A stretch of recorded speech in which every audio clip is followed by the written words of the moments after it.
সাহাবা হলেন প্রিয় নবীর সিপাহী, সকল ফুলের হলেন সৌন্দর্য সাহাবী, সকল সাহাবী জান্নাতি জান্নাতি।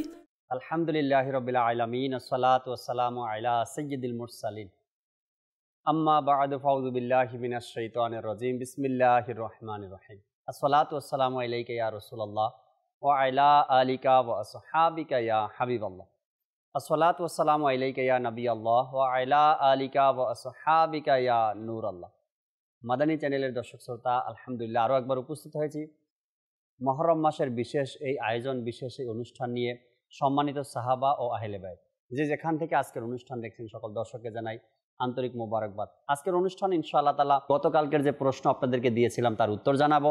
যারা সঠিক উত্তর প্রদান করছেন তাদের নামগুলো বলার চেষ্টা করব, এবং আজকের অনুষ্ঠানের বিষয় কি রেখেছি তাও আপনাদেরকে জানাবো ইনশাআল্লাহ তাআলা।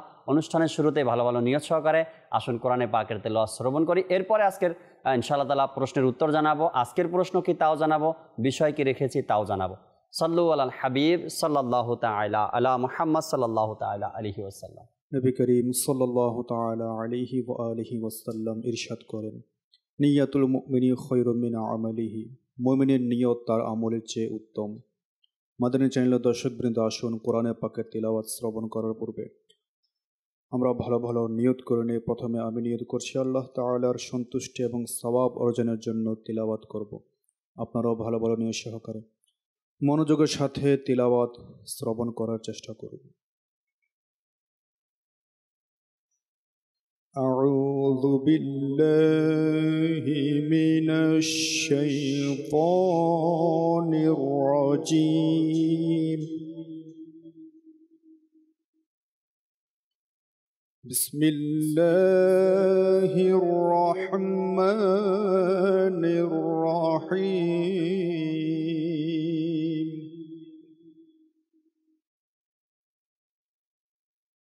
خلق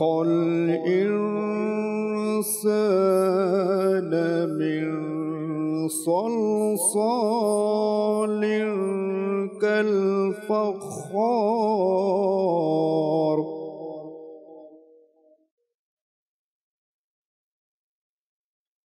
وخلق الجن من مارج من نار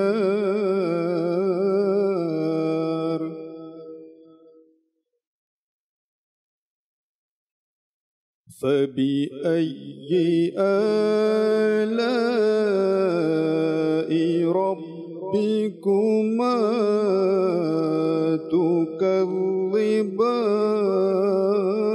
تكذبان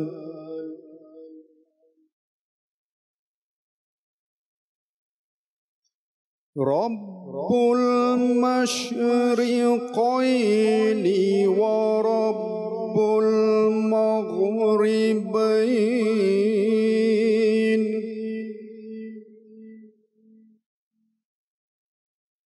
فبأي آلاء ربكما تكذبان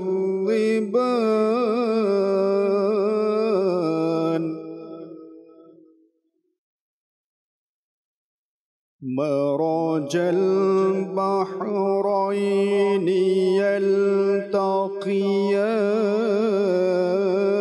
يلتقيان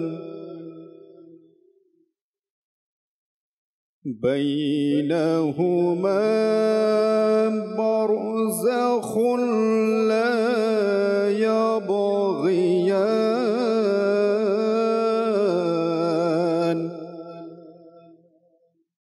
فبأي آلاء ربكما تكذبان آمنت بالله صدق الله العظيم وصدق رسوله النبي الكريم صلوا على الحبيب সাল্লাল্লাহু তাআলা আলা মুহাম্মদ সাল্লাল্লাহু তাআলা আলাইহি ওয়াসাল্লাম। মাশাআল্লাহ, কোরআনে পাকের তেলাওয়াত শ্রবণ করছি।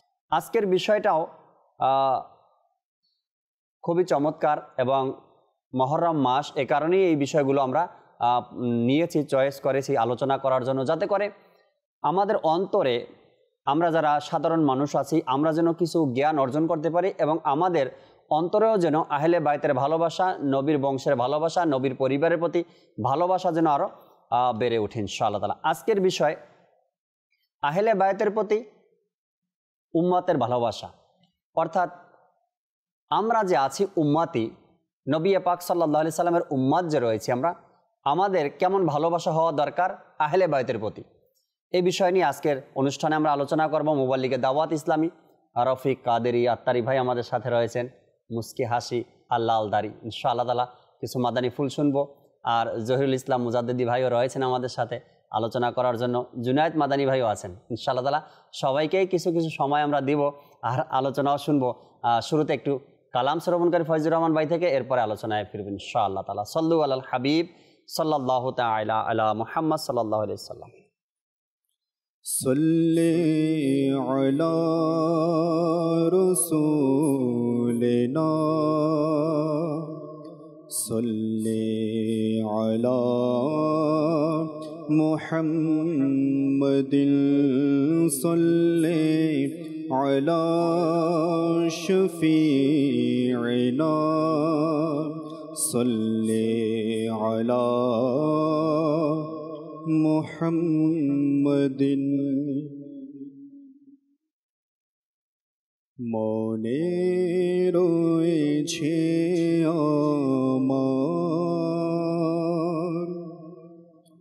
আশা মদিনায় যাওয়ার, মনে রয়েছে আমার আশা মদিনায় যাওয়ার। মদিনায় গেলে মনের দুঃখ দূর হবে আমার। মদিনায় গেলে মনের দুঃখ দূর হবে আমার। এক রোজ হোগা জানা सरकार की गली में, होगा वही ठिकाना सरकार की गली में।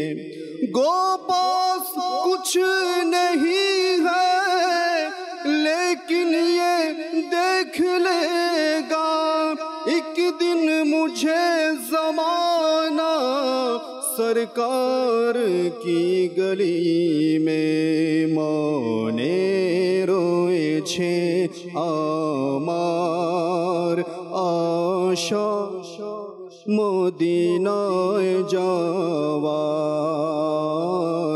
মদিনায় গেলে মনের দুঃখ দূর হবে আমার।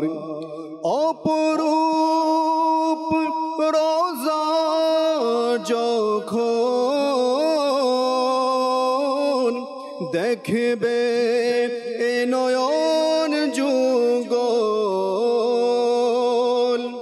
অপরূপ রোজা যখন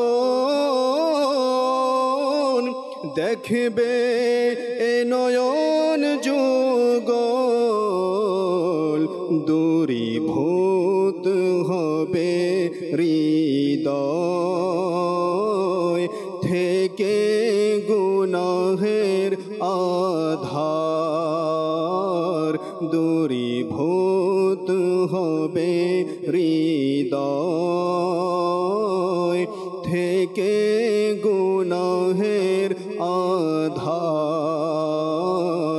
মনে রয়েছে আমার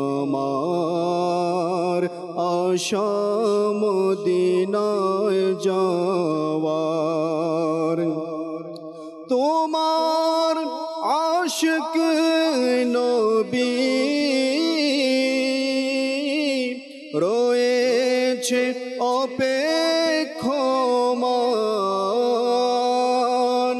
তোমার আশিক নবী রয়েছে অপেক্ষমান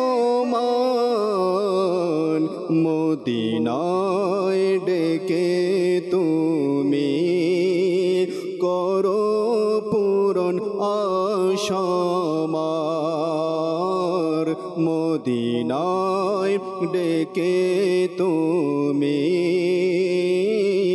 করো পূরণ আশা আমার মনে রয়েছে আমার আশা মদিনায় যাওয়ার হায় যদি মরণ আমার প্রিয় মদিনায় আসে হায় যদি মরণ আমার প্রিয় মদিনায় আসে জান্নাতুল বাকি পাবো প্রিয় নবী দয়ায় তোমার জান্নাতুল বাকি পাবো প্রিয় নবী দয়ায় তোমার মনে রয়েছে আমার আশা মদিনায় যাওয়ার মদিনায় গেলে মনে দুঃখ দূর হবে আমার। সুবহানাল্লাহ। অবশ্যই উম্মাতি যখন তার নবীর দরবারে উপস্থিত হবে তার মনের দুঃখ দূর হয়ে যাবে। আর নবী পাক সাল্লাল্লাহু আলাইহি সাল্লামের সেই ফরমানে আলী শান যদি আমার রওজায় কেউ এসে উপস্থিত হয় জিয়ারত করে তার জন্য শাফাআত আমার নবী সাল্লাল্লাহু আলাইহি সাল্লাম করবেন। আল্লাহ তাবারক ওয়া তাআলা আবেগের সাথে মোহাব্বতের সাথে ভালোবাসার সাথে নবী পাক সাল্লাল্লাহু আলাইহি সাল্লামের রওজা মোবারক উপস্থিত হওয়ার তৌফিক দিক। আজকের অনুষ্ঠান থেকে যে প্রশ্ন দর্শকের জন্য উম্মতের মধ্যে সর্বশ্রেষ্ঠ ব্যক্তিকে এর উত্তর প্রদান আপনাদেরকে করতে হবে। SMS করুন অতি তাড়াতাড়ি আমাদেরকে। আজকের বিষয় জহির ভাই আহলে বায়তের প্রতি উম্মতের ভালোবাসা, কিছু মাদানী ফুল দর্শকের উদ্দেশ্যে। মুহররমুল হারামের চাঁদ জি উদিত হলে হিজরি নববর্ষ, একদিকে তো আমাদের আনন্দের কথা ছিল, কিন্তু আসলেই এরই সাথে সাথে মুসলিম উম্মাহ এর হৃদয়ে রক্তক্ষরণ শুরু হয়। জি আমরা জানি সকলেই হযরতে ফারুক আজম রাদিয়াল্লাহু তাআলা শাহাদাতের দিনও ছিল পহেলা মুহররম, এবং 10ই মুহররমুল হারাম তো আহলে বায়েত নবী পরিবারকে উজাড় করা হয়েছে। জি আর নবী করিম সাল্লাল্লাহু আলাইহি ওয়াসাল্লাম এর পরিবারের প্রতি ভালোবাসা উম্মত কেমন পোষণ করবে, যেটার নির্দেশ জি স্বয়ং আল্লাহ সুবহানাহু ওয়া তাআলা কোরআনুল কারীমে দিয়েছেন। আয়ে মাহবুব সাল্লাল্লাহু আলাইহি ওয়াসাল্লাম, আপনি বলে দিন যে আমি তোমাদের কাছ থেকে কোনো কিছু বিনিময় চাই না, বিনিময় চাই না, তবে শুধুমাত্র আমার আহলে বায়তের ভালোবাসা ছাড়া। সুবহানাল্লাহ। যেখানে আল্লাহ সুবহানাহু ওয়া তাআলা নবী পাক সাল্লাল্লাহু আলাইহি সাল্লামকে শিখিয়ে দিলেন বলার জন্য কোরআনের ভাষায়। তো ইমাম শাফিঈ আলাইহি রাহমা তিনি অত্যন্ত সুন্দর করে তার কাসিদার মধ্যে লিখেছেন যে, হে রসুলের পরিবারবর্গ, আপনাদের ভালোবাসা আল্লাহর পক্ষ থেকে ফরজ করা হয়েছে সেই কোরআনে যা তিনি নাজিল করেছেন। সুবহানাল্লাহ। আপনাদের মর্যাদার জন্য এতটুকুই যথেষ্ট যে যে ব্যক্তি আপনার উপর সালাত ও সালাম পাঠ করে না তার নামাজ পরিপূর্ণ হয় না। আহা, সুবহানাল্লাহ। এই যে একটা বিষয় ইমাম শাফি রহমতুল্লাহ আলাইহি ওনার কবিতার মধ্যে এখানে রেফারেন্স সহ কিন্তু দুইটা বিষয় উল্লেখ করে দিয়েছেন, যে এক, আল্লাহ তাআলা অত্যাবশ্যক করেছে আমাদের জন্য ভালোবাসাটা। দুই, আমরা প্রতিনিয়ত করছি আসসালামু আলাইকা আইয়ুহান নবী বলি, তারপর আল্লাহুম্মা সাল্লি আলা মুহাম্মদ ওয়া আলা আলি মুহাম্মদ। জি, অত্যাবশ্যক বিষয়টা তো এটা তো বলার কোনো ভাষা নেই জাকির ভাই, যে উম্মতে মুসলিমা যদি কেউ নবী পাক সাল্লাল্লাহু আলাইহি ওয়াসাল্লামের উম্মতি দাবি করে সে তো এটা ইমানের মানে একেবারেই উতপ্রুতভাবে জড়িত একটি অংশ, যে আলে বায়েতকে, নবী পরিবারকে ভালোবাসবে। আর যার জ্বলন্ত প্রমাণ ছিল সাহাবায়ে কেরাম আলাইহিম রিদওয়ান, হযরতে আবু বকর সিদ্দিক রাদিয়াল্লাহু তাআলা আনহু, হযরতে ওমর রাদিয়াল্লাহু তাআলা আনহু, উসমান রাদিয়াল্লাহু তাআলা আনহু, আর পিতা স্বয়ং হযরতে আলী রাদিয়াল্লাহু তাআলা আনহু, হাসনাইন কারিমাইনের পিতা, কেমন ভালোবাসতেন। যেমন ঘটনার মধ্যে আসছে, কারণ জাকির ভাই উম্মত এর মধ্যে যারা রেহনুমা, পথ প্রদর্শক, সর্বপ্রথম হচ্ছে আবু বকর রাদিয়াল্লাহু তাআলা আনহু, তারপর ওমর রাদিয়াল্লাহু তাআলা আনহু, তারপর উসমান রাদিয়াল্লাহু তাআলা আনহু, তারপর আলী রাদিয়াল্লাহু তাআলা আনহু। তো ওনারাই কিন্তু দেখিয়েছেন যে কিভাবে ভালোবাসতে হবে। যেমন একবার হযরতে হাসান রাদিয়াল্লাহু তাআলা আনহু কোনো কাজে ওমর রাদিয়াল্লাহু তাআলা আনহুর বাড়িতে তাশরীফ নিয়ে আসলেন। আসার পর তিনি দেখলেন যে আব্দুল্লাহ ইবনে ওমর রাদিয়াল্লাহু তাআলা আনহুর ছেলে বাহিরে দাঁড়িয়ে আছে, ঘরের বাহিরে। হাসান রাদিয়াল্লাহু তাআলা আনহু বললেন, কি আমি ভিতরে যাব? তখন যখন আব্দুল্লাহ ইবনে ওমর রাদিয়াল্লাহু তাআলা দেখলেন, বললেন আপনি দাঁড়িয়েছেন? বলল যে হযরতে মুয়াবিয়া রাদিয়াল্লাহু তাআলার সাথে ওমর রাদিয়াল্লাহু তাআলা আনহু কথা বলছে, জরুরি কথা, এই জন্য আমি ভিতরে প্রবেশ করছি না। তো যখন হাসান রাদিয়াল্লাহু তাআলা আনহু এটা দেখলেন যে ছেলে হয়ে বাবার কাছে যাচ্ছে না, এটা কিন্তু আন্ডারস্টুড বিষয়, যাচ্ছে না, আমি কিভাবে যাই? তো এটা তিনি ধারণা করে চিন্তা করে সেখান থেকে তাশরীফ নিয়ে চলে গেলেন। তো কিছুদিন পর যখন ওমর রাদিয়াল্লাহু তাআলার সাথে সাক্ষাৎ হলো, ওমর রাদিয়াল্লাহু তাআলা আরজ করলেন, আপনি কেন আসছেন না, দেখা হচ্ছে না, সাক্ষাৎ হচ্ছে না? আমি তো এসেছিলাম, তো এসে দেখি যে আপনি হযরতে মুয়াবিয়া রাদিয়াল্লাহু তাআলার সাথে কাজে ব্যস্ত ছিলেন, তো আমি দেখলাম আপনার ছেলে সেও দাঁড়িয়ে আছে, আমি এই জন্য আর প্রবেশ করি নাই। তখন বললো, আমার ছেলে দাঁড়িয়েছে তো কি হয়েছে, আপনি তো তার চাইতেও বেশি হকদার। এই যে কথাগুলো, যে প্রত্যেকটা শব্দ কিন্তু আমরা যারা পরবর্তী উম্মতে মুহাম্মাদি, আমাদের রেহনুমা হচ্ছে ওমর রাদিয়াল্লাহু তাআলা আনহু, আমাদের পথ প্রদর্শক হচ্ছে তিনারা সাহাবায়ে কেরাম আলাইহিম রিদওয়ান। ওমর রাদিয়াল্লাহু তাআলা আনহু বললেন, আমার সন্তানের চেয়ে বেশি আপনার হকদার, কারণ আমার মাথার মধ্যে যে চুলগুলো হয়েছে, চুল আছে, এগুলো আপনাদের সাদকায় হয়েছে। সুবহানাল্লাহ, সুবহানাল্লাহ।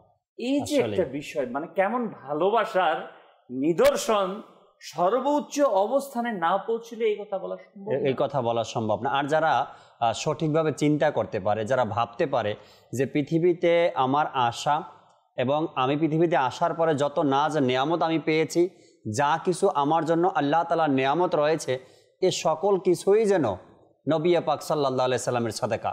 আর যাদের ওসিলাতে যা পেয়েছি, কেবলা শাইখে তরিকাত আমির আহলে সুন্নাত দামাত বারকাতুহুল আলিয়া যখনই কোনো সৈয়দ বংশের সাথে কথা বলেন, আলে রসুলদের সাথে কথা বলেন, তো এভাবে করেই বলতে শোনা যায়, ইয়া সাইয়েদি, যা কিছু পেয়েছি আপনাদের সদকায় পেয়েছি, ভরণ পোষণ খেয়ে দিয়ে যে রয়েছে পৃথিবীতে আপনাদের বরকতে, আপনাদের সদকায় পেয়েছি এগুলো।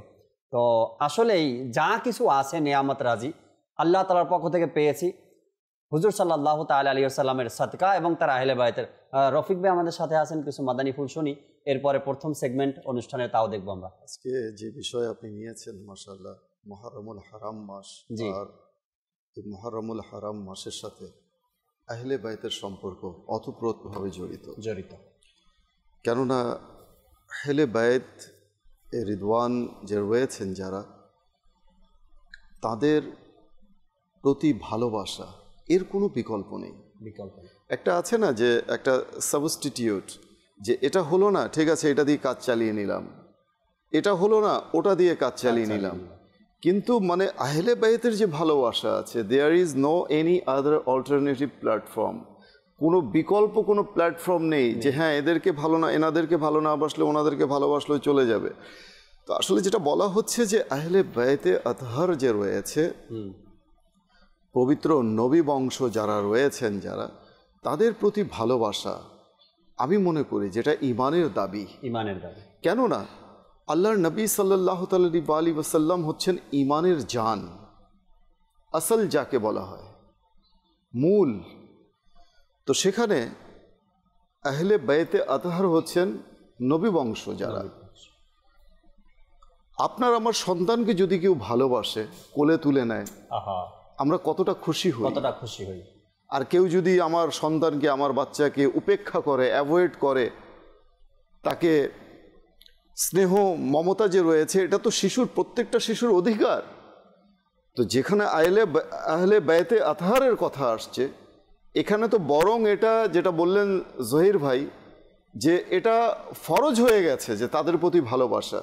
আর কোরআনুল কারীমের আয়াত দিয়ে উনি দলিল দিলেন, কাজেই যাদের আহলে বাইতের প্রতি যাদের ভালোবাসা থাকবে না, এদের অবস্থা, এদের পজিশন কোথায় রয়েছে, এটা হাদিসে পাকের আলোকেই আমি ইনশাল্লাহ আলোকপাত করব। যে এক তো হচ্ছে আপনার আহলে বাইতে আতহারের মোহাব্বত, এক হচ্ছে নবী পাক সাল্লাল্লাহু আলাইহি ওয়াসাল্লামের মোহাব্বত। এত তো ব্যতিরেকে আপনি যত ইবাদত আমল বন্দেগী যা কিছুই করেন না কেন, কেননা নবীর প্রেম না থাকলে কোনো কিছুই নেই। যার মধ্যে হাদিসে পাকে এসেছে যে আলা আলা ঈমান আলিমাল্লাহ মুহাব্বাত আলা, যে যার মধ্যে নবী প্রেম নেই তার মধ্যে কি নেই, ঈমান নেই। তো যেখানে নবী প্রেম নেই সেখানে ঈমান নেই। তো আহলে বাইতে আতহারের যে বিষয়টা আসছে, এটার সাথেও কিন্তু জড়িত, পরোক্ষভাবে জড়িত। সেটা কিভাবে? আল্লাহ পাকের প্রিয় মেহবুব, দানায়ে গুয়ুব, মুনাজ্জাহুন আনিল উয়ুব সাল্লাল্লাহু তাআলা আলাইহি ওয়াসাল্লামের বাণী। এই হাদিসে পাকটি হযরত জাবির রাদিয়াল্লাহু তাআলা আনহু থেকে বর্ণিত। তিনি বলেন, আমি আরাফার দিবসে রাসূলুল্লাহ আযজা ওয়া জাল্লা ওয়া সাল্লাল্লাহু তাআলা আলাইহি ওয়াসাল্লামকে তাঁর কাসওয়া নামক উটের উপর বসে খুতবা দিতে শুনেছি। আরাফার দিনে খুতবা দিতে শুনেছি। তিনি সাল্লাল্লাহু তাআলা আলাইহি ওয়াসাল্লাম ইরশাদ করেন, হে মানব সকল, আমি তোমাদের নিকট যা রেখে যাচ্ছি, যদি তোমরা এগুলো আঁকড়ে ধরো তাহলে কখনো পথভ্রষ্ট হবে না। তার মধ্যে এক হলো আল্লাহর কিতাব কুরআন, এবং অপরটি হলো আমার আহলে বাইত। তো এখানে যদি কোনো মানুষ যদি সঠিক পথে থাকতে চায়, হেদায়েত পেতে চায়, তাহলে তাকে আহলে বাইতের ভালোবাসা আর কোরআনের ভালোবাসা, এখানে দুটোকেই মানে করা হয়েছে, পাশাপাশি রাখা হয়েছে। বলা হয়েছে যে মানে এই দুটোকে আঁকড়ে ধরতে হবে। তো যার মধ্যে কোরআনের ভালোবাসা আছে তার মধ্যে আহলে বাইতের ভালোবাসা থাকবে না, এমনটা হতে পারে না। যারা মুমিন মুসলমান তারা দুটোকেই আলহামদুলিল্লাহ ভালোবাসে। কিন্তু যে শুধু কোরআনের ভালোবাসাটা নিয়ে নিল, আহলে বাইতের ভালোবাসা থেকে দূরে সরে গেল। কোরআনের ভালোবাসা, রফিক ভাই, জি, কোরআনের ভালোবাসা নিল যে কথাটা, হ্যাঁ, কোরআনকে ভালোবাসলো। কোরআনকে ভালোবাসা মিনিংস কোরআনের হুকুমকে মানা, বিধানকে মানা। তো কোরআনের হুকুমকে মান্য যদি কেউ করতে চায় তো তাকে আহলে বাইতকে ভালোবাসতেই হবে। তার মানে কোরআনকে ভালোবাসা মিনিংস হচ্ছে আহলে বাইতকে ভালোবাসা। যদি কেউ আহলে বাইতকে ভালোবাসাকে অ্যাভয়েড করে, পরিহার করে, কোরআনকে ভালোবাসতে চায় তাহলে এটা দাবি করতে পারে, কিন্তু ভালোবাসা হবে না, পরিপূর্ণ ভালোবাসা তার মধ্যে নেই। কেননা কোরআনই আমাদেরকে শিখিয়ে দিয়েছে আহলে বায়াতকে ভালোবাসতে হবে। কোরআনকে ভালোবাসি, কোরআনের হুকুমগুলো মানতে হবে। অর্ধেক মানবো আর অর্ধেক মানবো না, এটা তো হতে পারে না। কোরআনকে ভালোবাসবো, কোরআনের হুকুমকে ভালোবাসবো না, এটা হতে পারে না। কোরআনকে ভালোবাসবো, কোরআনকে মান্য করবো না, এটা তো হতে পারে না। কোরআনকে ভালোবাসতে হলে কোরআনের হুকুম হাকামগুলো আমাদেরকে মানতে হবে। ইতিহাস সাক্ষী জাকির ভাই, যত মানুষ, যত দল পথভ্রষ্ট হয়েছে, এরা আহলে বায়াতকে অতিরিক্ত ভালোবাসা, অতিরঞ্জিত, আবার একেবারে আহলে বায়াত থেকে বিমুখ হয়ে যাওয়া। রাইট। ইসলাম কিন্তু মধ্যপন্থা অবলম্বন করতে বলেছে। আল্লাহ নবী সাল্লাল্লাহু আলাইহি ওয়াসাল্লাম সব সময় মধ্যম পন্থা অবলম্বন করতেন। অর্থাৎ আহলে বায়াতের প্রতি যতটুকু ভালোবাসার প্রয়োজন, অতিরঞ্জিত, ততটুকু ভালোবাসতে হবে, একদম মানে খুব বেশি বাড়াবাড়ি, সেটাকে বুঝতে পারছি। যে বিষয়টা আপনি তুলে ধরতে চেয়েছেন কি আহলে বায়াতকে ভালোবাসতে গিয়ে যেন সাহাবা একরামের সাথে বেয়াদবি না করি, সাহাবা একরামকে ভালোবাসতে গিয়ে আহলে বায়াতের সাথে বেয়াদবি না করি। আমাদের অনুষ্ঠানের প্রথম সেগমেন্টের দিকে যাবেন ইনশাআল্লাহ তাআলা। মুহররম মাসের ফজিলত নিয়ে আমরা একটি ভিডিও দেখি, এরপরে জুনায়েদ ভাই আছেন আমাদের সাথে, রাগ করিয়েন না, 2-3 মিনিট লাগবে, এরপর আসবো আপনার কাছে ইনশাআল্লাহ তাআলা। জি, ভিডিও দেখিয়ে দিন। হে শহীদে কারবালা ফরিয়াদ জানাই, সাল্লু আলাল হাবিব সাল্লাল্লাহু তাআলা আলা মুহাম্মদ সাল্লাল্লাহু আলাইহি ওয়াসাল্লাম।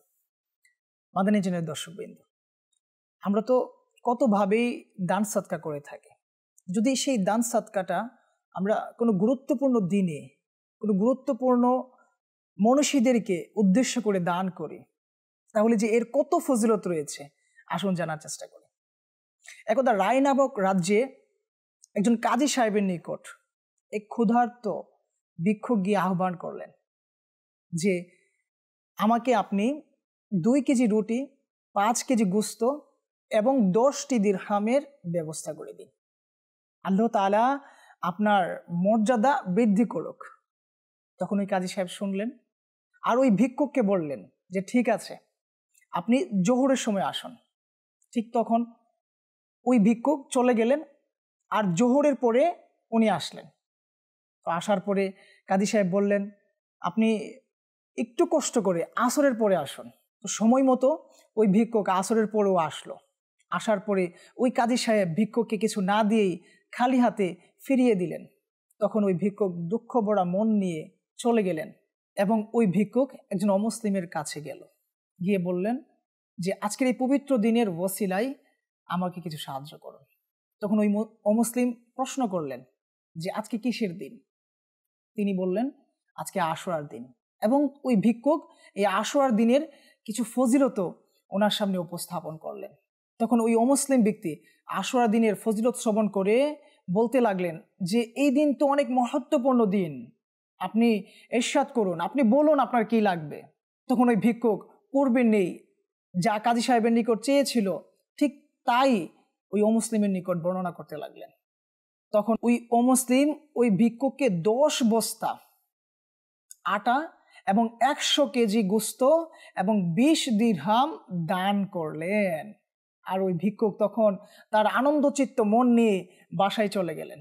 আর এইদিকে কাজী সাহেব যখন ঘুমন্ত অবস্থায় ছিল তখন কোনো এক আগন্তুক এসে ডাকলেন, কাজী সাহেবকে বললেন যে চোখ খুলুন। ঠিক তখনই কাজী সাহেব চোখ খুললেন আর দেখতে পেলেন বিশাল 2টি ভবন। একটি প্রাসাদ ছিল রূপ ও সোনার ইট দ্বারা তৈরি এবং অপরটি ছিল লাল ইয়াকুত পাথরের দ্বারা তৈরি। তখন ওই কাজী সাহেব জিজ্ঞেস করলেন যে এই প্রাসাদ 2টি কার?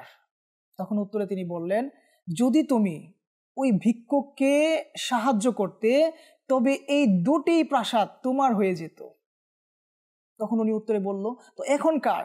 এখন ওই আগন্তুক উত্তর দিলেন যে এখন তার, ওই অমুসলিমের যে ওই ভিক্ষুককে ওই মহান দিনে সাহায্য করেছিল।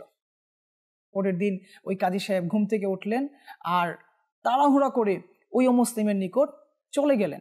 আর তিনি তাকে জিজ্ঞেস করলেন যে তুমি গতকালকে কি এমন নেকি করেছিলে? তখন ওই অমুসলিম বলতে লাগলো যে আপনি কিভাবে জানলেন? তখন ওই কাজী সাহেব ওই স্বপ্নের ঘটনা ওনার সামনে উপস্থাপন করলেন। আর ঠিক একটু পরেই কাজী সাহেব প্রস্তাব করলো যে আপনি আমাকে এই ফজিলতটুকু 1,00,000 দিরহামের বিনিময়ে আমার কাছে বিক্রি করে দিন। তখন ওই অমুসলিম কি উত্তর প্রদান করলেন, আসুন আমরা জানার চেষ্টা করি। প্রিয় ইসলামী ভাইরা এবং মাদানী চ্যানেলের দর্শকবৃন্দ, এই উত্তর শ্রবণ করি এবং নিজের ঈমানকে তাজা করি। ওই অমুসলিম ইরশাদ করলেন, ওই অমুসলিম বলতে লাগলেন যে আল্লাহ পাকের দয়া খুবই মহান, আমি শীঘ্রই মুসলমান হতে চলেছি। আর এই বলে ওই অমুসলিম মধুর কালিমা আশহাদু আল্লা ইলাহা ইল্লাল্লাহু মুহাম্মাদুর রাসূলুল্লাহ সাল্লাল্লাহু আলাইহি ওয়াসাল্লাম পাঠ করে নিলেন। অর্থাৎ উনি সাক্ষ্য দিচ্ছেন যে আমি সাক্ষ্য দিচ্ছি আল্লাহ তাআলা এক এবং তার প্রিয় হাবিব সাল্লাল্লাহু তাআলা আলাইহি সাল্লাম তার বিশেষ বান্দা ও রাসূল। প্রিয় ইসলামী ভাইরা এবং মাদানী চ্যানেলের দর্শকবৃন্দ, আমরা শ্রবণ করলাম যে একজন অমুসলিম হয়ে আশুরার দিনকে ওসিলা করে একজন অসহায় দরিদ্র মানুষকে সাহায্য করার বদৌলতে আল্লাহ সুবহানাহু ওয়া তাআলা ওই অমুসলিমকে ইসলামের অমৃত সুধা পান করিয়ে দিলেন। তাহলে আজকে আমরা কেন মুসলমান নামের মানুষরা এই মহান গুরুত্বপূর্ণ দিনকে সম্মান প্রদর্শন করছি না? আমাদেরও উচিত এই আশুরার দিনকে সম্মান প্রদর্শন করা। সাল্লু আলাল হাবিব সাল্লাল্লাহু তাআলা আলা মুহাম্মদ সাল্লাল্লাহু আলাইহি ওয়াসাল্লাম। আল্লাহ তাবারক ওয়া তাআলা আসছে আশুরার দিন, এই দিনকে যেন আমরা সম্মান করতে পারি, আমরাও যেন মন খুলে আল্লাহর রাস্তায় দান করতে পারি। আল্লাহ তাআলা সে তৌফিক দান করুক। আজকের প্রশ্ন, দর্শক শ্রোতা, ইসলামের সর্বশ্রেষ্ঠ ব্যক্তিকে, তো আমরা প্রশ্নের উত্তর দিতে থাকি আমরা SMS এর মাধ্যমে, কিছু আলোচনাও শুনি। জুনায়েদ ভাই কিছু মাদানী ফুল দর্শকের উদ্দেশ্যে। মাশাআল্লাহ, আমাদের দুজন হুজুর অনেক সুন্দরভাবে বিষয়গুলো উপস্থাপন করেছেন। তার মধ্যে আমি কিছু অ্যাড করব। একটি হাদিস শরীফ নবী করিম রাউফুর রহিম সাল্লাল্লাহু তাআলা আলাইহি ওয়া আলিহি ওয়াসাল্লাম ইরশাদ করেছেন, যে ব্যক্তি আমার আহলে বাইতের মধ্য হতে যে কারো সাথে সদাচরণ করবে, আমি কিয়ামতের দিন এর প্রতিদান তাকে দান করব। কত সুন্দর ফজিলত, কত বরকতপূর্ণ ফজিলত। নবী করিম সাল্লাল্লাহু তাআলা আলাইহি ওয়া আলিহি ওয়াসাল্লাম বলছেন আমি তাকে দান করব। তো এই বিষয়গুলো যা আহলে বাইত রাদিয়াল্লাহু আনহুম সংশ্লিষ্ট, তো ইনাদের ব্যাপার যেখানেই এসছে নবী করিম সাল্লাল্লাহু তাআলা আলাইহি ওয়া আলিহি ওয়াসাল্লাম কিছু না কিছু উপহার নিজের পক্ষ থেকে দেওয়ার ঘোষণা দিয়েছেন। সুবহানাল্লাহ। তো এটা নবী করিম সাল্লাল্লাহু তাআলা আলাইহি ওয়া আলিহি ওয়াসাল্লামের আহলে বাইতের প্রতি ভালোবাসার বহিঃপ্রকাশ। তো এটা দ্বারা এরকম আরো ফজিলত আছে, যেমন আমাদের জহির হুজুর তিনি বললেন হযরত উমর ফারুক রাদিয়াল্লাহু তাআলা আনহু এর একটি উদাহরণ, যে তিনি কিভাবে আহলে বাইত রাদিয়াল্লাহু তাআলা আনহুমের একজনের সাথে সম্মান প্রদর্শন করেছেন, ভালোবাসা প্রকাশ করেছেন। ঠিক তেমনিভাবে যে হযরত সাইয়েদুনা আবু বকর সিদ্দিক রাদিয়াল্লাহু তাআলা আনহু বলেন, কি সুন্দর বলেন, যে নবী করিম সাল্লাল্লাহু তাআলা আলাইহি ওয়া আলিহি ওয়াসাল্লামের আত্মীয়দের সাথে, আহলে বাইতের সাথে সুন্দর আচরণ করা আমার নিজের আত্মীয়দের সাথে সদাচরণ করার চাইতে আমার নিকট বেশি প্রিয়। সুবহানাল্লাহ, সুবহানাল্লাহ। তো তিনি শুধু এটা কথায় না, কাজেও যখন আমরা দেখি একটি ঘটনা, যে হযরত সাইয়েদুনা আবু বকর সিদ্দিক রাদিয়াল্লাহু তাআলা আনহু যখন সাওয়ারির উপর তাশরিফ রাখতেন, আর যদি হযরত সাইয়েদুনা আব্বাস রাদিয়াল্লাহু তাআলা আনহু তিনি নিচে দিয়ে হেঁটে যেতেন, তো তিনিও নিচে তাশরিফ নিয়ে আসতেন, আর ততক্ষণ পর্যন্ত সাওয়ারিতে উঠতেন না যতক্ষণ না হযরত সাইয়েদুনা আব্বাস রাদিয়াল্লাহু তাআলা আনহু সেখান থেকে অতিক্রম করে চলে যেতেন। তো এভাবে তারা নিজেদের প্র্যাকটিক্যাল আমলের মাধ্যমে সাহাবায়ে কিরামের সম্মান উম্মতদেরকে শিখিয়ে গিয়েছে। সুবহানাল্লাহ, সুবহানাল্লাহ। আসলে আহলে বাইতের প্রতি যে ভালোবাসা দেখানো বা ভালোবাসতে হবে, ভালোবাসার কিছু নমুনা আমরা যদি এর ধারাবাহিকতা দেখি, সাহাবা একরাম যেভাবে আহলে বাইতকে ভালোবেসেছেন, এরপর এই ধারাবাহিকতা যদি দেখতে দেখতে আমরা আলা হযরতের কাছে আসি, আলা হযরতের পরে এরপরে যারা আছেন, এরপরে আমিরুল সুন্নাতকে দেখি, তো আহলে বাইতের প্রতি ভালোবাসা এই সকল ব্যক্তিরাই আমাদেরকে শিখিয়েছেন। নিঃসন্দেহে সাহাবায়ে কেরাম আলাইহিম রিদওয়ান। জাকির ভাই, এই হাদিসে কারিমা গুলো এই রেফারেন্স দেওয়ার উদ্দেশ্য এটাই, হয়তোবা শয়তান আমাদেরকে আশাবাসা দেবে আমরা কেন এদেরকে ভালোবাসবো, শুধু রসুল করিম সাল্লাল্লাহু আলাইহি ওয়াসাল্লামকে ভালোবাসলেই শেষ। এই যে প্রত্যেক সাহাবায়ে কেরাম, যত সাহাবায়ে কেরাম, যে সবচেয়ে বেশি হাদিস বর্ণনাকারী সাহাবী হচ্ছে হযরত আবু হুরায়রা রাদিয়াল্লাহু তাআলা আনহু। জি জি, আবু হুরায়রা রাদিয়াল্লাহু তাআলা আনহুর একটি ঘটনা আছে। একবার হযরত হুসাইন পাক রাদিয়াল্লাহু তাআলা আনহু এবং আবু হুরায়রা রাদিয়াল্লাহু তাআলা আনহু কোন এক জানাজাতে শরীক হলেন। আচ্ছা, যখন ফিরে আসছিলেন তো এক জায়গাতে হুসাইন রাদিয়াল্লাহু তাআলা আনহু বসে বিশ্রাম নিলেন। তখন হযরত আবু হুরায়রা রাদিয়াল্লাহু তাআলা আনহু কত জলিল কদর সাহাবী না, সম্মানিত সাহাবী, তো তিনি রাদিয়াল্লাহু তাআলা আনহু তার চাদর মোবারক দিয়ে হুসাইন রাদিয়াল্লাহু তাআলা আনহু পা মোবারক থেকে ধুলি পরিষ্কার করতেন। সুবহানাল্লাহ, সুবহানাল্লাহ। তো এতে হুসাইন রাদিয়াল্লাহু তাআলা আনহু ইতস্ত বোধ করলেন, আরে আপনি কি করছেন, এটা করবেন না, নিষেধ করছে হুসাইন রাদিয়াল্লাহু তাআলা, এটা তার শান, তিনি এটা নিষেধ করছেন। তখন এর জবাবে হযরতে আবু হুরায়রা রাদিয়াল্লাহু তাআলা আনহু কি বলেছে, আমাদের জন্য মেসেজ। আবু হুরায়রা রাদিয়াল্লাহু তাআলা আনহু বললেন, হে হুসাইন রাদিয়াল্লাহু তাআলা আনহু, আপনার যে কি মহান শান আছে, আমি যেটা জানি, এটা যদি মানুষ জানতো তাহলে তারা আপনাকে কাঁধে করে বেড়াতো। সুবহানাল্লাহ, যা আলা হযরত করেছেন। আলা হযরত রাহমাতুল্লাহি তাআলা সুপরিচিত ঘটনা প্রায় সময় আমরা মাদানী চ্যানেলের মাধ্যমে শুনি, যেটা জহির ভাই, আলা হযরত রাহমাতুল্লাহি তাআলা কোথাও যাচ্ছেন, পালকিতে চড়ে সম্ভবত, না পালকিতে চড়ে, তো তিনি নেমে গেলেন পালকি থেকে, জিজ্ঞাসা করলেন যারা পালকি বহন করছো তাদের মধ্যে আলে রসুলকে, সৈয়দজাদাকে। তো একজন তো খুবই ভয় পেয়ে গেলেন, হয়তো বা কিছু বলবেন, তো যখন বললেন যে আমি, তখন আলা হযরত রাহমাতুল্লাহি তাআলা নিজে নেমে পালকি বহন করলেন আর তাকে পালকিতে বসালেন। কেন? আলে রসুল, সৈয়দজাদা, আপনাদের সম্মানই আল্লাহ তাআলা বুলন্দ করে দিয়েছেন, আপনাদেরকে সম্মান করবো না তো কাকে করব। এখানে অনেক ইতিহাস, অনেক ঘটনা আলা হযরত সেদিন সেখানে পরিচয় দিয়েছেন। দর্শকের কিছু কলের দিকে যাব রফিক ভাই। জি, এরপরে আপনার থেকে ইনশাআল্লাহ। জি, দর্শকের কল শুনিয়ে দিন।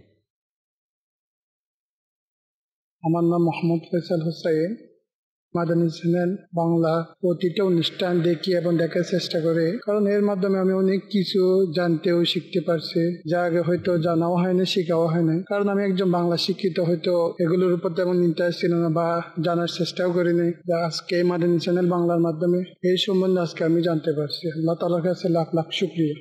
মাশাআল্লাহ, মাশাআল্লাহ। আল্লাহ তাআলা কবুল করে নিক, বরকত দান করুক। আমলও করার চেষ্টা করি, আমরা যা শিখি এর উপরে আমল করার চেষ্টা করি। পরবর্তী কল দেন। আমি মাঙ্গনিয়া থেকে বলতেছি। মাশাআল্লাহ, আজকে আমাদের মাদানী চ্যানেল লাইভ প্রোগ্রাম দারুণ হচ্ছে। মাশাআল্লাহ, মারহাবা। আপনাদের অনুষ্ঠান আমাদেরকে দেখাচ্ছেন, এই জন্য মোবারকবাদ জানাচ্ছি মাদানী চ্যানেলকে। মাদানী চ্যানেলের উত্তর সফলতা কামনা করছি। আল্লাহ তাআলা এই মাদানী চ্যানেলকে প্রত্যেক ঘরে ঘরে পৌঁছে দিক। আমিন। বিজাহিন নবীল আমিন সাল্লাল্লাহু আলাইহি ওয়াসাল্লাম। মাশাআল্লাহ। জি, পরবর্তী কল। আমার নাম গোলাম মোস্তফা, ময়মনসিংহ ডিস্ট্রিক্ট। মাশাআল্লাহ, এই চ্যানেলটা 3-4 বছর ধরে দেখতেছি, এটা আমাদেরকে এই চ্যানেলটা অনেক পরিবর্তন এনেছে, আমাদের জন্য দোয়া করেন। মাশাআল্লাহ, মাশাআল্লাহ, আল্লাহ তাআলা কবুল করেন। পরবর্তী কল দেন। মোহাম্মদ নজরুল ইসলাম, আমি কিশোরগঞ্জ থেকে বলছি। আমি প্রতিবন্ধী প্যারালাইজ। আমি সব সময় মাদানী চ্যানেল দেখি। আমার বন্ধু বান্ধব, আমার প্রতিবেশী সবাইকে বলি মাদানী চ্যানেল দেখতে। আমি মাদানী চ্যানেল থেকে আমি অনেক কিছু শিখতে পেরেছি। আমার জন্য একটু দোয়া করবেন। মাশাআল্লাহ, বন্ধু বান্ধব, পাড়া প্রতিবেশী, নিজের ঘরের লোক। শুনলে মানে সত্যি কথা আমার মনটা একেবারে মানে আনন্দে, এটা মাদানী চ্যানেলের সাথে সম্পৃক্ত আছি না, এই জিনিসটা কল্পনা করলে যে মানুষ এত উপকৃত হচ্ছে, সুবহানাল্লাহ, মানে নিজেকে চেঞ্জ করে ফেলছে। এই যে মাদানী চ্যানেলের সাথে যারা সম্পৃক্ত, যারা অর্থ দিচ্ছে, শ্রম দিচ্ছে, মেধা দিচ্ছে, তারা কত সৌভাগ্যবান। আমি মাদানী চ্যানেল দর্শককে বলবো, আপনিও কেন পিছিয়ে থাকবেন, রাইট, আপনি অংশগ্রহণ করুন। চেঞ্জিংটা জহির ভাই এমন একটা চেঞ্জিং, মানে বলা চলে যে সাইলেন্ট রিভলিউশন, মানে স্লো বাট স্টেডি। একটা আছে না যে খুব তাড়াতাড়ি চেঞ্জ হয়ে গেল আবার আগের মতো, মানে এমন ভাবে যাচ্ছে যেই পরিবর্তনের মাঝে স্থায়িত্ব পরিলক্ষিত হয়। স্লো বাট স্টেডি, মানে একটা যে আছে না অরিজিন, যে জিনিসটা আছে যে কোনো বিষয়, যে কোনো বস্তু, অরিজিনটা যখন মানুষ পায় তখন কিন্তু সেটার যে সিগনিফিক্যান্স রয়েছে, ইম্পর্টেন্স রয়েছে, সেটা সে রিয়েলাইজ করতে পারে যে এটাই হচ্ছে অরিজিন। তো যেই আমাদের সাথে যে দর্শক তার অভিমত ব্যক্ত করলেন, এ বলবেই না কেন, দেখেন আমরা ছোট সময়, জাকির এটার সাথে রিলেটেড, ছোট সময় আমি দেখি, আমার মনে আছে আমি যখন একেবারে ছোট তো হেঁটে যেতাম, মুহররম যখন আসতো নৌকা ছিল, বড় বড় নৌকা, নৌকা ধুয়ে সেখানে খিচুড়ি পাক করে নৌকার মধ্যে ঢালতো, মানে অনেক খিচুড়ি একসাথে এলাকার লোকদেরকে খাওয়াতো। সুবহানাল্লাহ। গ্রামে গ্রামে, গ্রাম তো গ্রাম, মহল্লায় মহল্লায় হতো না, জি, পাড়ায় পাড়ায় হতো। এই যে সংস্কৃতি, এটা ছিল আমাদের পূর্বপুরুষদের, আউলিয়ায়ে কামিলিনদের, তাদের কাছ থেকে আমাদের পূর্বপুরুষরা শিখে বাই জেনারেশন আলে বাইতের মোহাব্বত। মুহররম, 10ই মুহররমের হুসাইন রাদিয়াল্লাহু তাআলা তার পরিবার পরিজনের কোরবানির মোহাব্বতে এগুলো করত। এটা বাই জেনারেশন চলে আসছে। কিন্তু সেটাই যখন নাকি থমকে দেওয়া হয়েছে, এই সংস্কৃতিকে, এই ইবাদতকে ছিনিয়ে নেওয়ার চেষ্টা করা হয়েছে, আবার সেটা যখন মাদানী চ্যানেলের মাধ্যমে পাচ্ছে, তখন মানুষের পুরনো স্মৃতি মনে পড়ে গেছে। তখন এই মূলের সাথে মূল মিলে যাচ্ছে। অনেকেই বলে এটা আর কি, অনেকেই বলে যে 10ই মুহররম আমাদের এলাকায় বা আমাদের ঘরে তাবারুকের আয়োজন করা হয়, খিচুড়ির আয়োজন করা হয়, করবেন, এটা ভালো কাজ, কারো বাধা নয়, কারো বাধা না। আপনার মন থেকে যে ভালো কাজের ইশারাটা আসে, হ্যাঁ আমার মন বলছে মুহররমের দিন আমি খিচুড়ি পাকাবো, গরিবকে খাওয়াবো, নিজে খাবো, আপনার মন বলছে ভালো কাজ, আপনি করতে থাকেন। জাকির ভাই, রাসূল করিম সাল্লাল্লাহু আলাইহি ওয়াসাল্লামের কাছে এসে সাহাবী জিজ্ঞাসা করলো, ইয়া রাসূলুল্লাহ, ইসলামের মধ্যে উত্তম কি? সুবহানাল্লাহ। তো সরকার দো আলম সাল্লাল্লাহু আলাইহি ওয়াসাল্লাম ইরশাদ করলেন, ইসলামের মধ্যে উত্তম হচ্ছে মানুষকে খাবার খাওয়ানো এবং সালাম প্রদান করা। আমি যে কোনো উপলক্ষে ভালো বিষয়ের জন্য ইসলামের জন্য খাবার খাওয়াবো, এখানে অকল্যাণের কি আছে? এবং এটার রেফারেন্স কিন্তু আমরা ইনশাআল্লাহ শুনেছি, আরো শুনবো ইনশাআল্লাহ তাআলা। যেহেতু 10 দিন ব্যাপী আয়োজন আপনাদের জন্য ইনশাআল্লাহ তাআলা। চাচি ফয়জুর রহমান ভাই, আমাদের সেকেন্ড ভিডিওটা দেখে নিই, এরপরে ছোট্ট একটা কালাম শুনবো আপনার থেকে ইনশাআল্লাহ তাআলা। জি, দ্বিতীয় সেগমেন্ট দেখিয়ে দিন। হে শহীদে কারবালা ফরিয়াদ জানাই, সাল্লু আলাল হাবিব সাল্লাল্লাহু তাআলা আলা মুহাম্মদ সাল্লাল্লাহু আলাইহি সাল্লাম। মাদানী চ্যানেলের দর্শক শ্রোতা, আসুন আমরা ইমাম হুসাইন রাদিয়াল্লাহু তাআলা আনহুর পবিত্র মস্তক মোবারকের একটি কেরামত শ্রবণ করি। এক বর্ণনাতে এটাও এসেছে যে ইমাম হুসাইন রাদিয়াল্লাহু তাআলা আনহুর পবিত্র মস্তক মোবারক পাপাত্তা এজিদের রাজ কোষাগারে সংরক্ষিত ছিল। উমাইয়া শাসক সুলাইমান বিন মালিকের রাজত্বকালে তিনি জানতে পারলেন যে তার রাজকোষাগারে ইমাম হুসাইন রাদিয়াল্লাহু তাআলা আনহুর পবিত্র মস্তক মোবারক সংরক্ষিত আছে। তিনি সেই পবিত্র মস্তক মোবারকের জিয়ারত দ্বারা ধন্য হলেন। তখনও সেই পবিত্র মস্তক মোবারক থেকে সাদা রৌপ্যের ন্যায় চকচক আলো বিচ্ছুরিত হচ্ছিল। তিনি সেই পবিত্র মস্তক মোবারক সেখান থেকে বের করে সুগন্ধি লাগালেন এবং কাফন পরিয়ে মুসলমানদের কবরস্থানে দাফন করলেন। সাল্লু আলাল হাবিব সাল্লাল্লাহু তাআলা আলা মুহাম্মদ সাল্লাল্লাহু তাআলা আলাইহি ওয়াসাল্লাম। আল্লাহ তাবারক ওয়া তাআলা আহলে বায়তের প্রতি ভালোবাসা আরও যেন আমাদের বেড়ে যায়, অন্তরের মধ্যে যেন আহলে বায়তের ভালোবাসা স্থাপন নেয়, আরও যেন আমরা মহব্বত ভালোবাসতে পারি, সে তৌফিক আল্লাহ দান করুন। ফয়জুর রহমান ভাই ছোট একটি কালাম আমাদেরকে শোনান। সাল্লু আলাল হাবিব সাল্লাল্লাহু তাআলা আলা মুহাম্মদ সাল্লাল্লাহু তাআলা আলাইহি ওয়াসাল্লাম।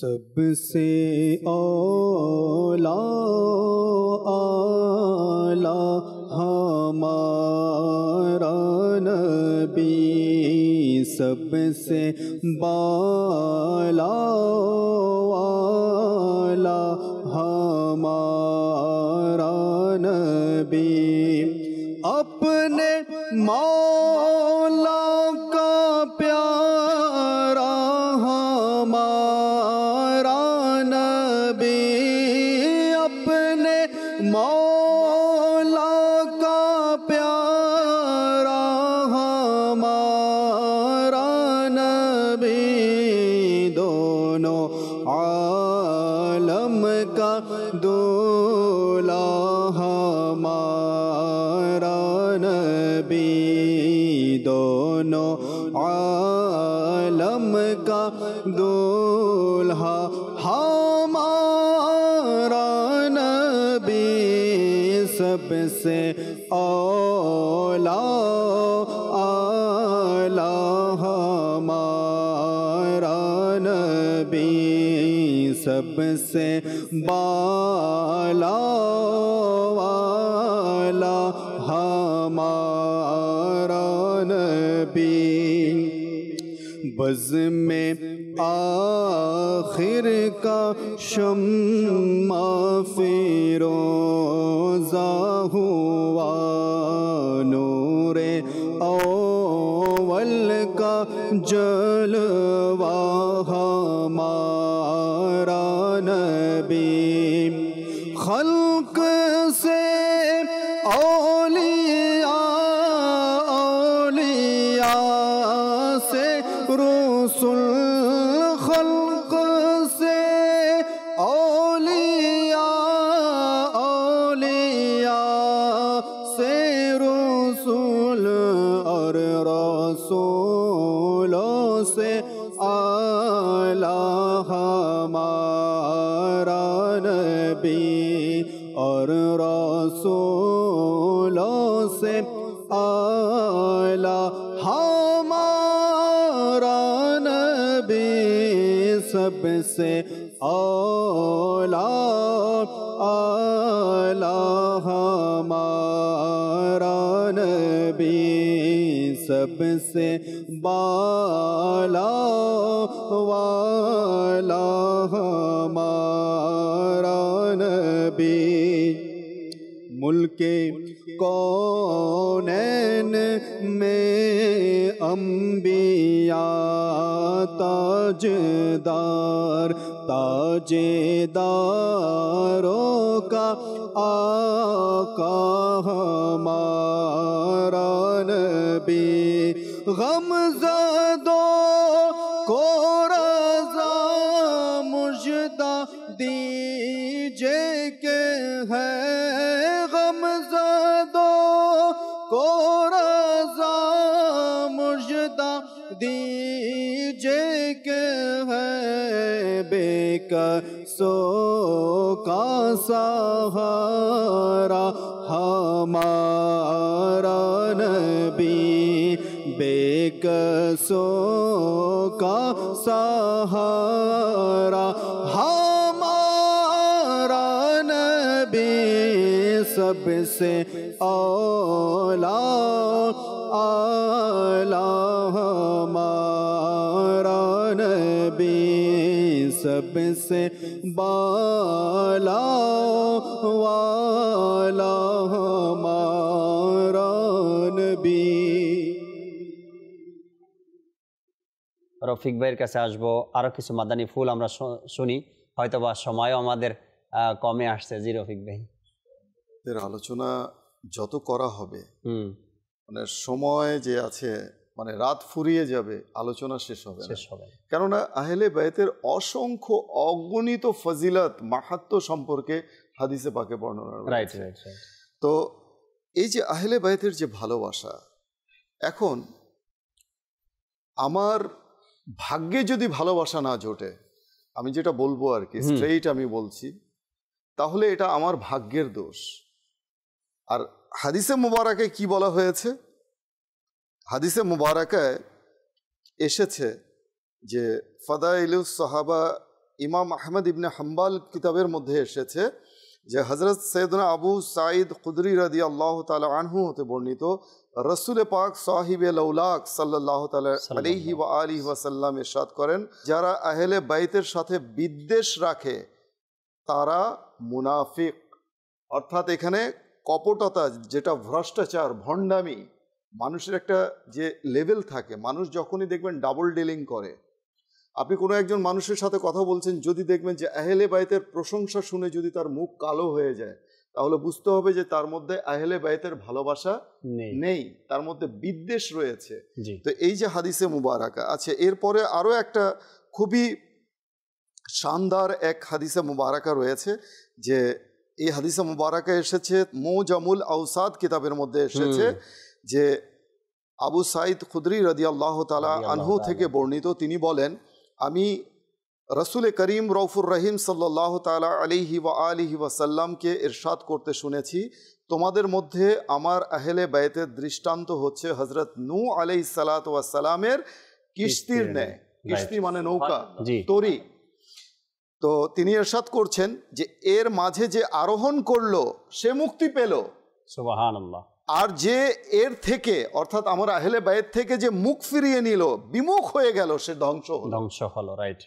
এখন আহলে বাইত যখন উম্মতে মুহাম্মাদির জন্য নাজাতের মাধ্যম, আহলে বাইত যখন উম্মতে মুহাম্মাদির জন্য শাফাআতের মাধ্যম, কেননা যে আহলে বাইতকে ভালোবাসবে আল্লাহর নবী তাকে ভালোবাসবে, আর যে আল্লাহর নবীকে ভালোবাসবে সে আল্লাহর নবীর সাথে জান্নাতে যাবে। তো এখানে এরশাদ হয়েছে অসংখ্য ফজিলত, এখানে এরশাদ হয়েছে। আমি আরও একটা ফজিলত আপনাকে করি, যে সেখানে হচ্ছে যে আল্লাহ নবী সাল্লাল্লাহু আলাইহি ওয়াসাল্লামের এখানে এসেছে যে আল্লাহ নবী এরশাদ করেছেন, আহলে বাইতের পরিচিতি লাভ দোজক মুক্তির ওসিলা, আর আহলে বাইতকে ভালোবাসার অর্থ পুলসিরাত পাড়ি দেয়া এবং তাদেরকে বিশ্বাস করা আল্লাহর আযাব থেকে নিরাপত্তার সাদৃশ্য। এখানে আরো আল্লাহ নবী ইরশাদ করেছেন যে দুনিয়াতে সকল চোখ, every eyes will cry on the day of judgement, কিয়ামতের দিনে প্রতিটি চোখ কান্না করবে, শুধুমাত্র ওই সকল চোখ ব্যতীত যে ইমাম হোসেনের বিয়োগান্তে, কারবালার ময়দানে বিয়োগান্তে জীবনে একবার হলেও কান্না করেছে, সেই চোখ কিয়ামতের দিনে কান্না করবে না, সে হাসবে। তো কাজে এই যে ইমাম হোসেন আহলে বাইতের প্রতি ভালোবাসা, এর যে সিগনিফিকেন্স রয়েছে মানে বিয়ন্ড ডেসক্রিপশন, এটা বলে শেষ করা যাবে না। আর বুদ্ধিমান তারাই, ওরাই বুদ্ধিমান, আমি বলবো যে ওরাই সৌভাগ্যবান যারা ইশারাতেই বুঝে নেয়।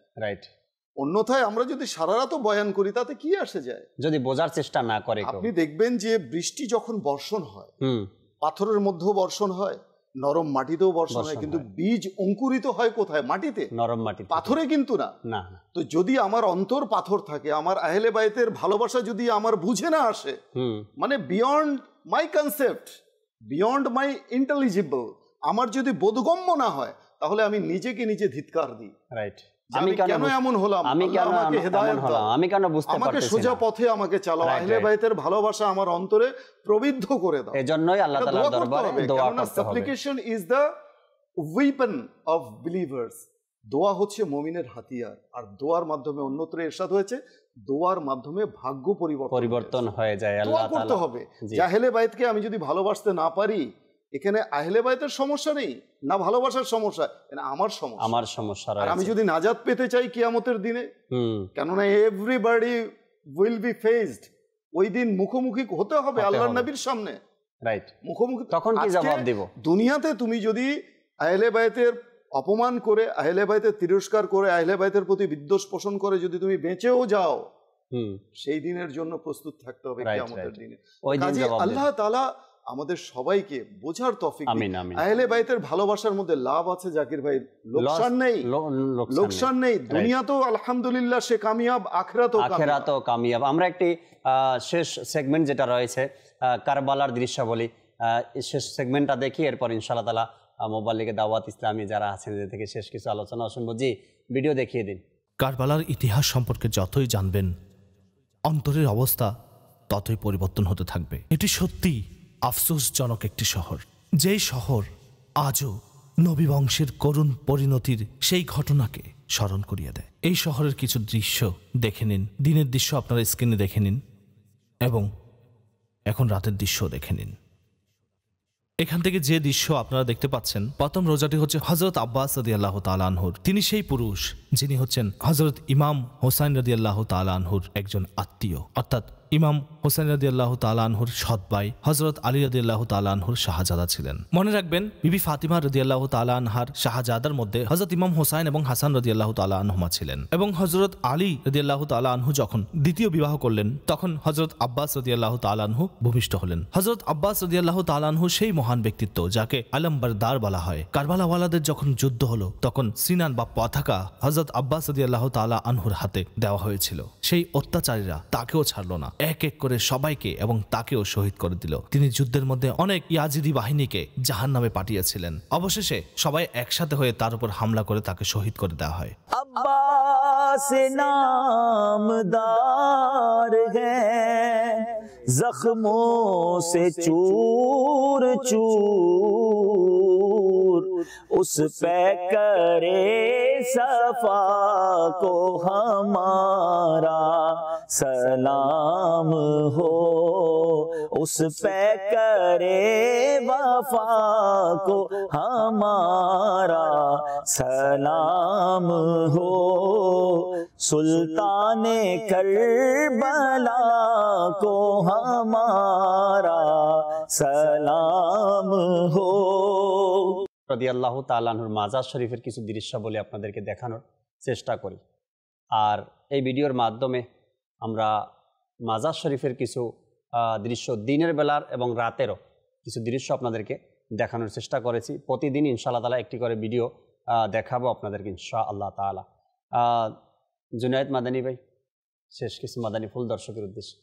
জি, আহলে বাইত রাদিয়াল্লাহু আনহুম জি এর সম্মান সম্পর্কে একটি মাসআলা যা আলা হযরত রহমতুল্লাহি তাআলা আলী ফাতওয়া রাজবিয়াতে লিখেছেন। আলা হযরত ইমাম আহমদ রেজা খান রহমতুল্লাহি তাআলা আলাইহি ইরশাদ করেন যে আহলে বাইতের সৈয়দ বংশীয় যারা রয়েছে তাদের সম্মান করা ফরজ এবং তাদের অসম্মান করা, বেয়াদবি করা এটা হচ্ছে হারাম। সুতরাং আমাদেরকে এই ব্যাপারে খুবই লক্ষ্য রাখতে হবে, এমন কোনো বাক্য যেন ভুলেও যেন না বের হয়ে যায় মুখ থেকে যেটা উনাদের সম্মানহানির কারণ হয়। তারপর শুধু উনারা এই মাসলা লিখে গিয়েছেন, বলে গিয়েছেন, শুধু এতটুকুই না, আমরা যেভাবে সাহাবায়ে কেরামদের জীবনীর মধ্যে আহলে বাইতদের সম্মান খুঁজে পাই, ঠিক তেমনিভাবে আলা হযরত রহমতুল্লাহি তাআলা আলাইহি, তারপর আমির আহলে সুন্নাত দামাত বারাকাতুহুল আলিয়া, এর মধ্যেও সেই সম্মানগুলো আমরা খুঁজে পাই। রাইট। তো আমাদেরকে উনাদের অনুসরণ করা উচিত আর সৈয়দ বংশীয়দের সম্মান করা উচিত। আমির আহলে সুন্নাত দামাত বারাকাতুহুল এর উদাহরণই তো ভিন্ন। আলে রসুলদেরকে আসতে দেখলে তিনি দাঁড়িয়ে যান। আমরা এগুলো কিন্তু বুজুর্গানে কেরাম থেকেই শিখেছি। দেখেন খাজা গরিবে নওয়াজ, ওনার জীবনী পাঠ করেন, আলে রাসূলের প্রতি কেমন সম্মান ভালোবাসা তিনি দেখিয়েছেন, আর একজন আরেকজনের প্রতি ভালোবাসা। আপনি শাহ আলী বগদাদি রহমতুল্লাহ তাআলা, শাহ জালাল ইয়ামনি রহমতুল্লাহ তাআলা, শাহ পুরান ইয়ামনি রহমতুল্লাহ, ওনাদের জীবন, তাবেঈন যারা রয়েছেন বা সাহাবায়ে কেরাম আলাইহিমুর রিদওয়ান যারা রয়েছেন, কোনো না কোনো যারাই রয়েছেন, সুফিয়ানে কেরাম যারা রয়েছেন, তাদের জীবনী যদি আপনি অধ্যয়ন করেন, সেখানে দেখবেন যে কেউ আহলে বাইতের শানে কখনো বেয়াদবি করেন, বরং তারা সম্মান করেছেন, অনুসরণ করেছেন, নিজের আল আওলাদদেরকে, পরিবার পরিজনকে আহলে বাইতের ভালোবাসার শিক্ষা দিয়ে গেছে। সুবহানাল্লাহ, সুবহানাল্লাহ। রাসূল পাক সাল্লাল্লাহু আলাইহি সাল্লামের এই হাদিসে মোবারকা না কোনটা, যার মধ্যে নবী ইরশাদ করেছেন তোমার আওলাদকে, তোমার আওলাদ। জি জি, রাসূল সাল্লাল্লাহু আলাইহি ওয়াসাল্লাম ইরশাদ করেন যে প্রতিটি পিতার উপর ওয়াজিব হচ্ছে, অত্যাবশ্যক হচ্ছে তিনটা বিষয় শিক্ষা দেওয়া। রাইট। কুরআনুল কারীমের শিক্ষা দেওয়া, হ্যাঁ, নবী সাল্লাল্লাহু আলাইহি ওয়াসাল্লামের ভালোবাসা, সুবহানাল্লাহ, এবং নবী সাল্লাল্লাহু আলাইহি ওয়াসাল্লাম আলে বাইতের ভালোবাসা, সুবহানাল্লাহ, সুবহানাল্লাহ। মানে এটা হচ্ছে প্রত্যেক পিতা বাই জেনারেশন জি এটাকে শিক্ষা দিতে হবে। এটা শিক্ষা দেওয়া ওয়াজিব বলা হয়েছে, যেটা আমার উপর কম্পালসারি, যেটা আমার উপরে অবধারিত, আমার সন্তানকে এটা শিক্ষা দিতেই হবে। শুধু আমি শিখলে হবে না, আমার সন্তানকে শেখাতে হবে। মাদানী চ্যানেল দর্শকবৃন্দকে আমি বলবো যে এই হাদিসে কারিমা কিন্তু আমাদের জন্য একেবারে স্পষ্ট যে আমরা শুধুমাত্র আহলে বাইতকে ভালোবাসি এর মাঝে সীমাবদ্ধ থাকলে হবে না। আমার পরবর্তী জেনারেশন যারা আসছে তাদেরকে শিক্ষা দেওয়া পিতার উপর এটা ওয়াজিব করা হয়েছে। আমি যেন সেটা করি। বিশেষত আরেকটি বিষয়, হুসাইন রাদিয়াল্লাহু তাআলা আনহু যাকে ভালোবেসেছেন, সুবহানাল্লাহ, আমরা তাকে ভালোবাসবো। হাসান রাদিয়াল্লাহু তাআলা আনহু যাকে ভালোবেসেছেন, আমরা তাকে ভালোবাসবো। হুসাইন রাদিয়াল্লাহু তাআলা আনহু যার সাথে যুদ্ধ করেছেন তার সাথে আমরা বিরোধিতা করব। রাইট। সহজ কথা হচ্ছে এটাই আহলে বাইতের, কারণ অনেক ক্ষেত্রেই জাকির ভাই দেখা যায় নিঃসন্দেহে আহলে বাইতের ভালোবাসা আলা হযরত আমার আকা আলা রাহমাতুল্লাহ তাআলা আলাইহি ফতোয়ার মধ্যে দিয়েছেন কোরআন এবং হাদিসের রওশনীতে যে আহলে বাইতকে ভালোবাসা ফরজ, ঠিক না? এখানে কোনো কম্প্রোমাইজ নেই, নো কম্প্রোমাইজ। রাইট। এটা ফরজ, যেটা যদি আমি ফরজকে অস্বীকার করি কি হবে এটা আমরাই বুঝতে পারছি। জি। তো একদিকে আহলে বাইতকে ভালোবাসতে পাশাপাশি সাহাবায়ে কেরাম আলাইহিমুর রিদওয়ানকে, যে কথাটা আপনি পূর্বে বলেন, এটা আমি আরেকটু জোর দিয়ে এজন্য বলছি যে বাবার ভালোবাসায় যেন মায়ের সাথে বেয়াদবি না করি, আবার মায়ের ভালোবাসায় যেন বাবার সাথে বেয়াদবি না, বাবার ভালোবাসা বাবার কাছে, মায়ের ভালোবাসা মায়ের কাছে, স্ত্রীর ভালোবাসা স্ত্রীর কাছে, মেয়ের ভালোবাসা মেয়ের কাছে। যদি উল্টাটা করি তাহলে শরীয়ত থেকে আমরা বের হয়ে যাব, আমরা তখন গ্রেফতার হয়ে যাব। খুব চমৎকার। ঠিক অনুরূপ ভাবে হযরতে হাসান রাদিয়াল্লাহু তাআলা আনহু মুয়াবিয়া রাদিয়াল্লাহু তাআলার সাথে সন্ধি করেছেন, ভালোবেসেছেন, আমাদেরকেও তাকে ভালোবাসতে হবে। ঠিক অনুরূপ হুসাইনে পাক রাদিয়াল্লাহু তাআলা আনহু ইয়াজিদ পলিদের সাথে যুদ্ধ করেছেন, আমাদের তার সাথে পলিদের সাথে ইয়াজিদের সাথে আমাদের কোন সখ্যতা নেই। রাসূল সাল্লাল্লাহু আলাইহি সাল্লাম হাদিসে মুবারাকার মধ্যে এটাই বলেছেন যে যারা হুসাইন রাদিয়াল্লাহু তাআলা আনহুর সাথে শত্রুতা পোষণ করলো, আমিও তার সাথে শত্রুতা পোষণ করব। আর যারা হুসাইন রাদিয়াল্লাহু তাআলার সাথে সন্ধি করে নিল, আমিও তার সাথে সন্ধি করে নেব। তো নবী পাক সাল্লাল্লাহু আলাইহি সাল্লাম যে ইরশাদে কারিমা করেছেন আমাদের জন্যই, আমাদের ভালোর জন্য, আমাদের মঙ্গলের জন্যই। আল্লাহ তাবারক ওয়া তাআলা আমাদেরকে আহলে বাইতের প্রতি ভালোবাসা প্রদর্শন করা এবং সেই মহাব্বতটুকু যেন আমরা হৃদয়ে রেখে দুনিয়া থেকে বিদায় নিতে পারি, আল্লাহ তাআলা সেই তৌফিক আমাদেরকে দান করুক ইনশাআল্লাহ তাআলা। আগামী পর্বে আবারও এই মুহররম সম্পর্কেতেই কোনো না কোনো বিষয় নিয়ে আমরা উপস্থিত হব, আলোচনা করব, শুনবেন ইনশাআল্লাহ তাআলা। ততক্ষণ মাদানী চ্যানেলের সাথেই থাকবেন। সাল্লু আলাল হাবিব সাল্লাল্লাহু তাআলা আলা মুহাম্মদ সাল্লাল্লাহু তাআলা আলাইহি ওয়াসাল্লাম। সাহাবা হলেন প্রিয় নবীর সিপাহী, সকল ফুলের হলেন সৌন্দর্য সাহাবী, সকল সাহাবী জান্নাতি জান্নাতি।